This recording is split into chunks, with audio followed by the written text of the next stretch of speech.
Hey everyone, Mike Moo here. We're going to take a look at the Fanttik S100 Apex digital tire inflator that I got at Costco for $40. First, a little word from my sponsor. This is the Ridge wallet. I got the leather version of the Ridge wallet, and it's a nice minimalist type of wallet that you can carry up to 12 different cards in here very easily in a fold, plus this little expansion portion over here with a band to hold your cash. I have found that this is a really nice looking wallet and would make a great gift for the holidays. Please check out my shop links down below. So one of the frequently asked questions I'm probably going to get is, Mike, what is it and why should I get one? This is a $40 tire inflator. This will inflate your automobile tires, it'll inflate your motorcycle tires, your bicycle tires, it'll also inflate like any little toys or knickknacks such as balls. This is the S100 Apex, and for those of you guys that don't know and you try to look up this, and maybe that's what brought you into this video, is that this is a model that is currently sold pretty much exclusively in the USA market over at Costco. Now this online right now retails for, I think it's $50, but if you actually find it in a warehouse, which I am able to see in my local warehouse, it runs $40. What is so special about it? Fanttik is known for their pumps, right? That's one of the things that they are very well known for, and they produce a number and variety of models.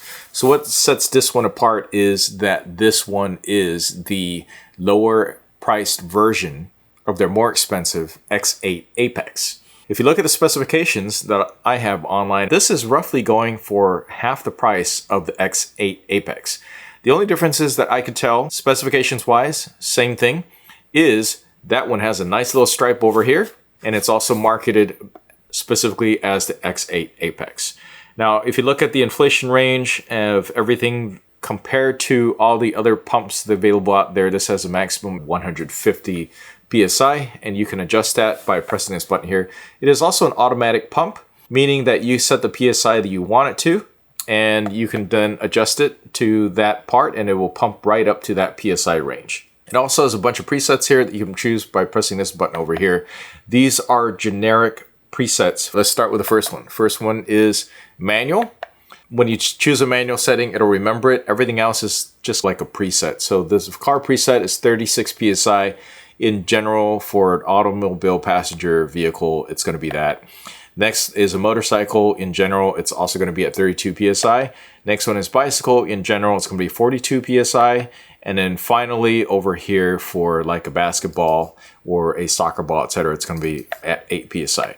Now, I tried to look everywhere on the manual to see if those little presets are adjustable. They're not. What will happen is that it allows you to adjust the PSI range to within fairly certain safe ranges. Okay, and that means that if I switch this over to, let's say if I start out with a car, it's not going to let me go past so far up the PSI range in general of most vehicles that this is going to be overinflated for most cars. Now, if you need to go in excess of the PSIs, you just switch it over to manual range and you can bump it up to as high as 150 PSI, and that's good to go.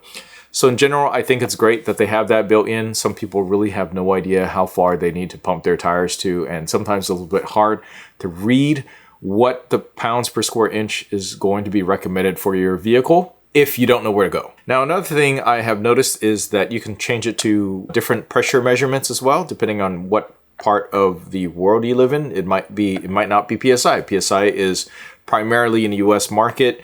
Maybe you got bars that you want to use instead. You could just hold down that button and switch it to the various different things on here. One of the big things that sets this apart is a giant display. It makes it really easy for you to see. Even if you have vision problems, you're trying to see this stuff at night, it's going to be pretty easy to tell what PSI it is right now. What's missing from here is the tube. The tube is included. I did, however, get a third-party tube because I want a chuck that is easier to mount and manage. But basically, the tubes that they include just basically screw in here.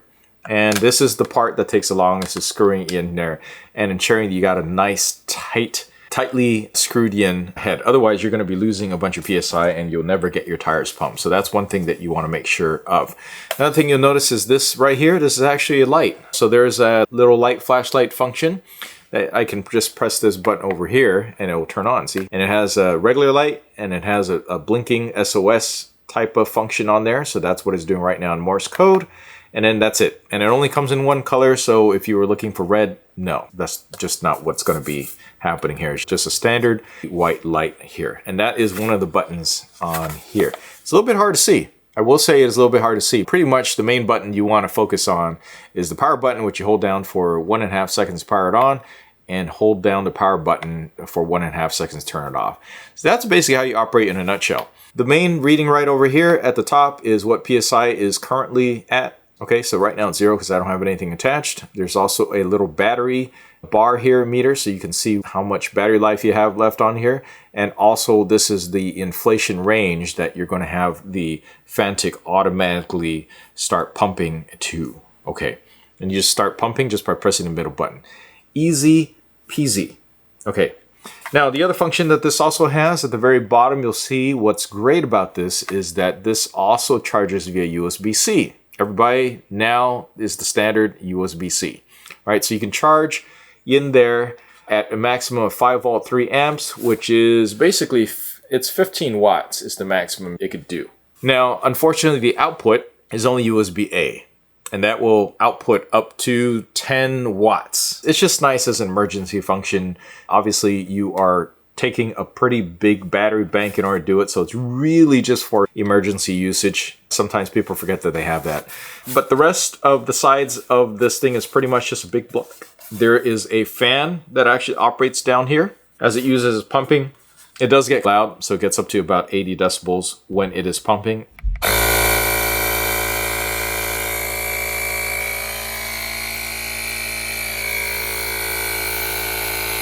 And also it has a maximum runtime of about 40 minutes. One other thing I should mention is this is not a heavy duty pump.